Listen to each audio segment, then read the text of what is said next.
how do you still make it look and feel like Emily's work, at least for the stuff that you end up posting? Maybe not for the client, but for you, if you're going to share something, how do you still make sure that it's you? Or does that not matter? And you say, I try to do it, my way.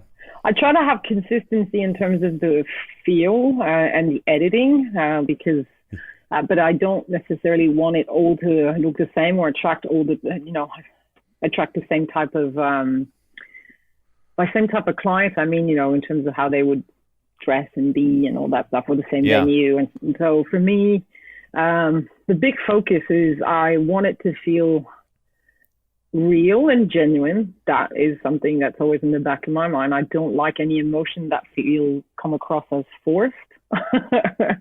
Totally. Because or cheesy or anything overly posed.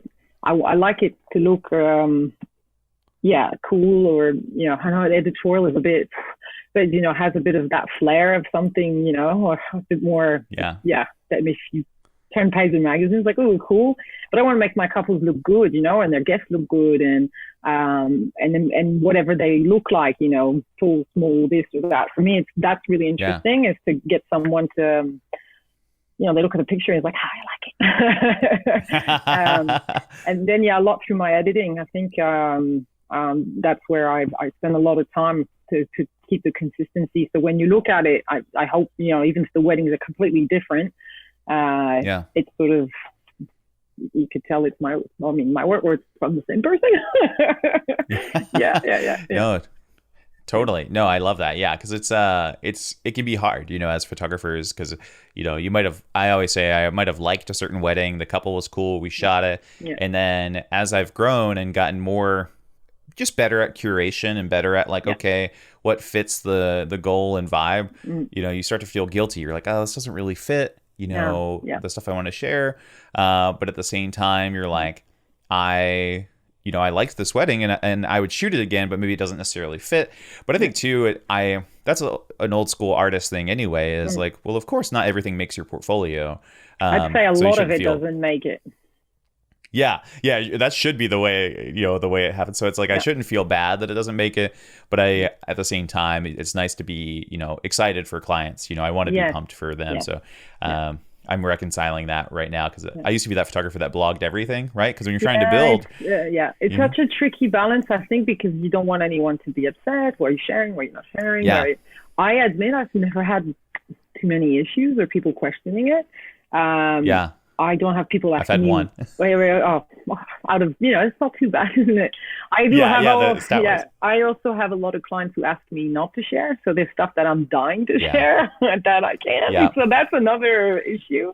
But I think the hardest is to curate your work and to be selective and to be strong. And that photo that, I love it, but that mimic is not great, or that hand is a bit crooked. This is where, you have to start being a bit more selective. So if you want it to be, I feel that's what's helped me improve my work. And for that, sometimes I have friends that I love their eye and I trust them. And once in a while I'm like, hey, that one's not great, is it? It's like, listen, it's nice, but no, it's not great. But you're like, okay. And I think that's really, we all need a few friends like that, No, totally. That's one thing I feel like photographers, we miss, where like our business grows up. And so we're doing well, right? And we have succeeded at making art as a business. Yeah. But then, I can't think of the last time, that a photographer said, hey, what are you thinking there? What was your process to get there? Or why did you post this way? Does that align with what you usually do? All that kind of stuff. But that's what I do for my mentees. And like, once we find out like, hey, what do you want to do in the world, right? I'm like, what do you want your purpose to be? And it better be bigger than photography, do these images match up with that, right? If your brand is about joy and, like letting the inside out, but you've got a couple with their eyes closed and they look sad, I probably would, it's not going to match up. And, or, just we're prone to make mistakes or get lazy if we don't have, some critique. But also photographers have lots of ego, so we're nervous, we get scared and we're like, who are you to tell me about this, or you don't understand me. So that's it's a hard thing for sure. And also your personality, understanding that, your strengths or I have a friend of mine, she's a photographer in Australia. God, she's amazing at, I don't know, she does it, but get out of women that quintessential and be sexuality comfortable in a super elegant, way. And it's probably her energy and how she is and how she's capable to talk to people and even ask those questions that I would never like.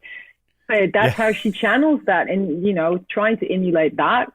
It probably, if I tried, it probably look silly, or And I think that's something to understand, even when you're showing your photos. Is like once in a while you might have one and it's great, but can you actually do that? Like based on who you are and what you can, like understanding your strengths and weaknesses. It's all combined, and nothing is wrong with that. But I feel that's also that's really important as well, so that you can attract the right people, and where you're going to be the best at it with them, and you're going to be the right fit with them, and they're going to be the right fit with you.